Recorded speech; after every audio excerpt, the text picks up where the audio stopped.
जय श्री राम दोस्तों।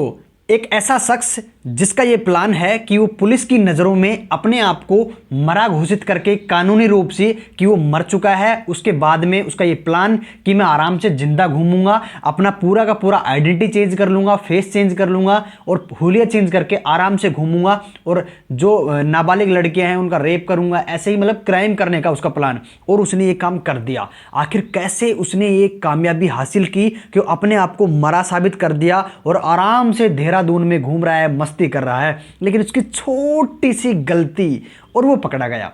आइए जानते हैं इस घटना के बारे में, आखिर उसने कैसे इस घटना को प्लान किया और पुलिस की आंखों में जेल से भागा, वहां से उनको चकमा दिया, पुलिस को चकमा दिया, दोस्त को धोखा दिया। ये पूरी कहानी हम जानेंगे कि कैसे उसने ये सारा प्लान को कामयाब किया। नमस्कार दोस्तों, मेरा नाम उमाशंकर है और मैं आपके लिए ऐसी घटनाएं लाता रहता हूं।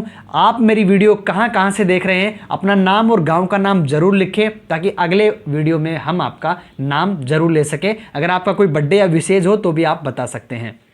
दोस्तों ये घटना है 25 फरवरी 2026 की। जी हाँ दोस्तों, यूपी सहारनपुर जिले के चोरा खुर्द एक गांव पड़ता है सहारनपुर जिले के अंदर। वहां पे चांदपुर सड़क पर एक पुल है, उस पुल के पास सरपंच साहब, जो भी चोरा खुर्द के जो सरपंच साहब हैं, उनको उस सड़क पे फ्लाईओवर पे पुल पे कार जली हुई मिलती है। तो वो पुलिस को फ़ोन करते हैं और हालत कुछ कार के इस तरीके से थी कि वो कार तो जली लेकिन जो ड्राइवर सीट है उस पे एक शख्स की बॉडी भी जली हुई मिली है।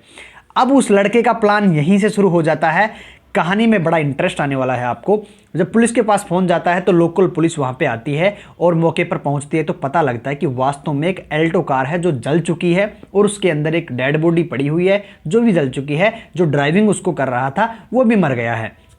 अब पुलिस के सामने बड़ी चुनौती ये थी कि कार भी जल गई, ड्राइवर भी जल गया। अब कार की पहचान कैसे करे और उस डेड बॉडी की पहचान कैसे करे कि वो कौन है, क्योंकि जब कार जली तो पूरे डॉक्यूमेंट्स, लाइसेंस जो भी रहते हैं वो सब कार के अंदर जल गए। अब एक ही रास्ता बचा था पुलिस के पास, वो रास्ता था उस कार के रजिस्ट्रेशन नंबर से, चेसिस नंबर से, वो जो नंबर होता है उससे वो पता करे कि इस कार की डिटेल्स क्या हैं। इस कार जिसकी भी डिटेल्स होंगी तो कोई ना कोई तो चलाने के लिए लाया होगा, तो वैसे पकड़ सकते हैं। लेकिन यहाँ भी पुलिस बेचारी के साथ बड़ा धोखा हो जाता है और जब वो पता करते हैं इस कार के बारे में तो पता लगता है कि ये कार जिस ओनर के नाम पे थी उसके बाद में काफ़ी बार जो है बिक चुकी है। अब बड़ी समस्या है। लास्ट और जो करंट ओनर था उसका नाम पता लगता है वो है अर्जुन, और उसने भी हाल ही में यानी कि अभी रिसेंटली 16 फरवरी को, 25 फरवरी को घटना है और 16 फरवरी को उसने कार परचेज करी थी अर्जुन नाम के लड़के ने।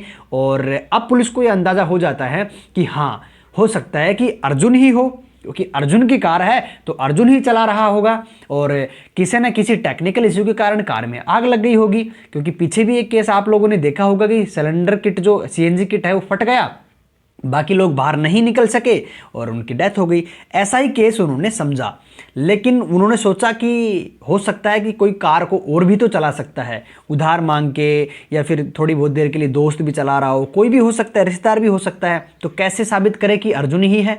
घर वाले जब पूछेंगे तो कैसे बताएंगे कि अर्जुन है? तो अब उनके सामने चुनौती थी। लेकिन एक बड़ा इंसिडेंट उनके साथ होता है, एक चमत्कार होता है।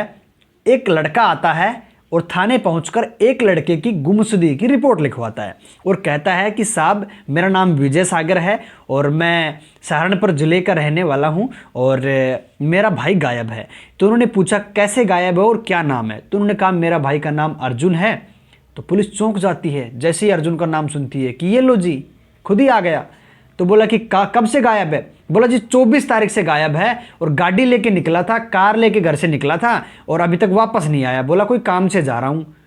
पुलिस के दिमाग में तुरंत क्लिक हो गया कि कार उसी की थी, अर्जुन, और अर्जुन ही मर गया हो सकता है। पक्का केस को सोल्व हो गया। पुलिस खुश हो गई कि केस तो यहीं क्लोज हो गया। तो बोला कि ठीक है, हमें एक कार मिली है जो जली अवस्था में है और यहाँ इस लोकेशन पे है और उसमें एक डेड बॉडी भी मिली है और हो सकता है कि वो अर्जुन की हो, बट कह नहीं सकते। इतना सुनते ही विजय सागर के पैर ढीले हो गए और वो बड़ी दहशत में आ गया, घबरा गया कि उसको लगा कि वास्तव में यार ये तो मेरा भाई हो सकता है। और जब उसने ये सोचा कि ये मेरा भाई हो सकता है तो वो डर जाता है। अब पुलिस को कहता है कि साहब मुझे दिखाओ, तो पुलिस कहती है कि हमें थोड़ा समय चाहिए इन्वेस्टिगेशन का, और इन्वेस्टिगेशन के बाद ही हम आपको बता पाएंगे कि ये डेड बॉडी आपको सौंपें भी गए, ऐसी बात नहीं है कि हम आपको डेड बॉडी नहीं देंगे। तो उन्होंने कहा कि ठीक है, आप मुझे मेरी कार दिखा दीजिए, जो कार हमारी है। तो कार के पास ले जाने के बाद में उनको पता चलता है विजय सागर को कि उसकी पक्का उसकी भाई की ही कार है, और ये संभावना है कि जब भाई ही निकला था कार लेके तो भाई की डेड बॉडी हो। वो घर चला जाता है। लेकिन एक चमत्कार और होता है, कहानी में ट्विस्ट आ गया। एक बबीता नाम की लड़की आती है, और एक औरत है, लड़की नहीं है, और मोहम्मदपुर के रहने वाली कंदेला गांव की आती है और कहती है कि साहब मेरा एक बेटा है और मेरा बेटा 5 दिन से गायब है। अब पुलिस ने सोचा कि हो सकता है ये तो अलग होगी, कोई अलग गांव से आई है, कोई लिंक नहीं है इन दोनों लड़कों के गायब होने का। तो उन्होंने बोला कि मेरे बेटे का नाम रोहित है, और मैंने एक खबर सुनी कि इस पुल पे इस तरीके से अर्जुन की कार जल गई, और ये अर्जुन नाम का लड़का था, लेकिन साहेब वो जो अर्जुन नाम का लड़का था वो मेरे बेटे रोहित का दोस्त था। अब पुलिस का दिमाग खराब हो गया, अरे यार अभी तो हम तो एक पहेली को सुलझा रहे थे, ये दूसरी आन पड़ी, अब ये और ज़्यादा उलझ गया केस। अभी हमने सोचा था ये तो सोल्व हो गया, लेकिन अभी तो दोबारा उलझ गया, अभी रोहित भी गायब है। बोला कितने दिन से? बोला 5 दिन से। तो उन्होंने सोचा कि यार हो सकता है सेम टाइम पे गायब हुए हैं ये दोनों, तो उन्होंने इस केस को लिंक किया। अब उनके सामने ये समस्या और आ गई। अब उनको ये चैलेंज था कि इस कार के अंदर जो बैठा था ये वास्तव में रोहित था या फिर उस कार का ओनर अर्जुन था। अब उनके सामने चैलेंज था, तो इस चैलेंज को सोल्व करने के लिए पुलिस ने एक रास्ता निकाला कि अब हम एक ही काम करेंगे, इस बॉडी का डीएनए टेस्ट कराएंगे और इनकी फैमिली मेंबर से कराएंगे, ताकि ये पता हो सके कि रोहित है या अर्जुन। पुलिस ऐसा करती है और डीएनए टेस्ट में पता लगता है कि वो बबीता का बेटा रोहित है। अब एक गुत्थी सुलझ चुकी थी कि उस डेड बॉडी का पता चल गया था जो ड्राइवर सीट पे जल चुकी थी, वो तो है रोहित। अब रोहित के घर वालों को बुलाया जाता है और उस डेड बॉडी को सौंप दिया जाता है। पुलिस ने एक पहलू सोल्व कर दिया है जो उस डेड बॉडी का पता लगाना था। दूसरा पहलू यह है कि अब रोहित तो मर गया लेकिन अर्जुन जिंदा है।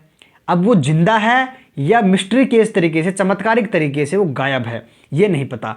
अगर वो जिंदा है तो कहाँ है, अगर मर गया तो भी उसकी डेड बॉडी कहाँ है। अब एक काम उसके पास, पुलिस के पास बचा था। लेकिन इधर रोहित के परिवार वाले, रोहित की माता बबीता और उनके परिवारजन पूरे शोक के अंदर डूब जाते हैं। एक अच्छा खासा दोस्त अर्जुन, जिसके पास रोहित ने दोस्ती करी थी, और उसकी दोस्ती के बाद में अर्जुन जो है उसको मार देता है या फिर रोहित खुद मर जाता है, ये उनके मन में विचार था। और इस शोक के साथ वो अंतिम संस्कार अपने बेटे का करते हैं। पुलिस इस चीज़ में लग जाती है कि अब हमें अर्जुन को ढूंढना है। तो अर्जुन का कोई क्लू नहीं है, ना उसका मोबाइल है, ना उसका कोई डाटा है। तो अब पुलिस ने सोचा कि हम रोहित से ही जानकारी लेंगे, रोहित के परिवार से ही जानकारी लेंगे। रोहित इन द सेंस वो तो मर चुका है, लेकिन उसकी फैमिली वालों से जानकारी ली कि इसका दोस्त कैसे बना, कितने दिन से बना, क्या इनके बीच में कोई अनबन तो नहीं थी, क्या इनके बीच में कोई रिश्ते खराब तो नहीं थे, क्या इसकी दोस्ती जो अर्जुन के साथ थी इसके अलावा भी रोहित की किसी के साथ दुश्मनी थी क्या। तो उन्होंने बताया कि नहीं, पिछले 1 साल से अर्जुन इसका दोस्त बना था, घर पे ये भी आता था और घर पे हमारा बेटा भी जाता था और अच्छे दोस्त थे।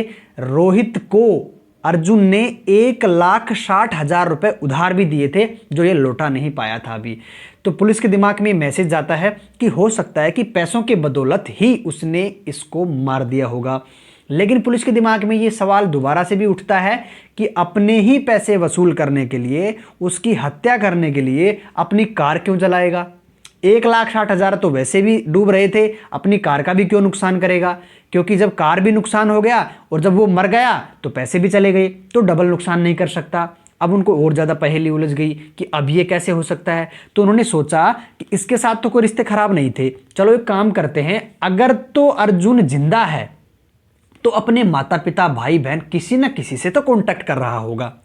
अगर तो वो मर गया तो हम उसको दूसरे तरीके से ढूंढेंगे। तो उन्होंने बिल्कुल साइलेंट तरीके से उस अर्जुन के माता पिता, भाई बहन सब पे जो है नज़र रखना शुरू किया। उनकी आईडी, कॉल वगैरह ट्रेस करने शुरू किए। सबसे पहला नाम जो आता है वो विजय सागर का आता है, उसके भाई का। उसका जो है बिल्कुल शांत तरीके से उनका फोकस कर देते हैं और विजय सागर की कॉल डिटेल्स पे बिल्कुल ध्यान देते हैं कि किसका कॉल आ रहा है, किसका कॉल जा रहा है। अब जब 1 तारीख को यहाँ पे 28 फरवरी को एक कॉल आता है और उसको बुलाया जाता है सहारनपुर के बड़तला फ्लाईओवर के पास सीक्रेट मीटिंग के लिए। विजय सागर को बुलाया जाता है। पुलिस को संदेह हो जाता है, अननोन नंबर था। ये साबित करना और ये अनुमान लगाना बहुत मुश्किल था कि ये अर्जुन का नंबर है, अर्जुन ही है, क्योंकि अर्जुन के नाम पे सिम नहीं था और किसी अन्य नंबर से कॉल आया था। इसलिए पुलिस ने सोचा कि हम लोकेशन पे मौजूद रहेंगे और हम ध्यान देंगे कि ये विजय सागर किसी अन्य व्यक्ति से वैसे ही रैंडमली मिलने जा रहा है या फिर कोई और भी सस्पिशियस एक्टिविटी करने जा रहा है, या अर्जुन भी हो सकता है। पुलिस ने उनका पीछा किया। 28 तारीख को सेम लोकेशन सेम समय पे विजय सागर पहुंच जाता है। उनकी मीटिंग होती है, बड़े ही सीक्रेट तरीके से आपस में बात कर रहे होते हैं, लेकिन फोटो वगैरह से उसने पहचानने में वो सफल हुई पुलिस कि ये तो अर्जुन ही है और ये दोनों भाई आपस में मीटिंग कर रहे हैं। अब उनको क्लियर हो जाता है कि अर्जुन जो है मरा नहीं है और ये भी पक्का हो गया पुलिस को कि अर्जुन ने ही रोहित को मारा है, क्योंकि उसकी कार जली और उसके दोस्त की डेथ हुई और ये गायब है और सीक्रेट तरीके से अपने भाई से मिल रहा है। और इसके भाई ने हमें रिपोर्ट दी और इसको भाई को पहले से पता है कि भाई जिंदा है, लेकिन फिर भी इसने रिपोर्ट जो है हमारे थाने में दी है। अब उनको संदेह क्लियर हो जाता है। ज़्यादा समय न गवाते हुए तुरंत मोर्चा मारती हैं और वहाँ पे उन दोनों को पकड़ लेती हैं ऑन स्पॉट। अब वो जिस तरीके से वो पकड़े गए थे उसके बाद में उनके पास कोई ज़्यादा झूठ बोलने की वजह और समय बचा नहीं था कि वो अब झूठ बोले, एक नई कहानी गढ़े। उनको अरेस्ट किया जाता है और वो थाने लेके आ जाते हैं। अब थाने लाने के बाद में वो उनके कोई ये तो है नहीं श्रृंगार करेंगे, बढ़िया तरीके से उनके सेवा पानी किया और सेवा पानी करने के बाद में उन्होंने जुर्म कबूल कर लिया। अक्सर पुलिस के सामने हर एक बंदा जुर्म जो है कबूल कर लेता है। अब जब जुर्म कबूल कर लिया तो पूरी घटना का वृत्तांत वो बताता है। अब वो जो अर्जुन बताता है उसके बाद में पुलिस के पैरों तले जमीन खिसक गई। उसने एक नई कहानी बताई है जो वास्तव में सत्य थी। तो चलिए जानते हैं उस कहानी को। तब तक आप चैनल को सब्सक्राइब कर लीजिए, नहीं तो आने वाली वीडियो आपसे मिस हो जाएंगी। और वीडियो को लाइक कर देना अगर आपको इंटरेस्ट आ रहा है।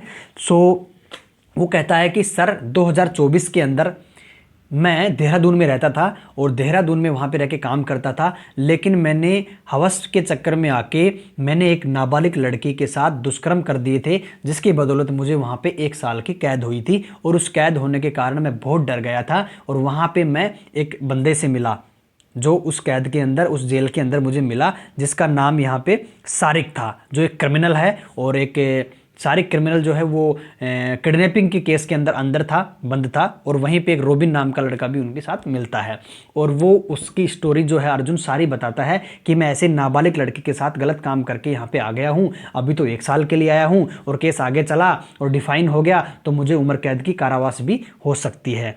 तो वो डर जाता है, तो बोला मैं क्या करूं। तो अब वो आपस में दोस्त बन गए थे। तो सारिक ने कहा कि क्या हम ऐसा कर सकते हैं कि अगर आप पुलिस की नज़र में मर जाओ और उसके बाद में आप आराम से जिंदा भी रहो, यानी कि पुलिस की नज़र में मरना है, उसके बाद में पुलिस कैसे पकड़ेगी जब हम ये साबित कर देंगे कि वो तो मर गया अर्जुन। तो मरने के बाद में आपका डेथ सर्टिफिकेट मिल बढ़ जाएगा और आराम से आप आइडेंटिटी चेंज करके घूमना।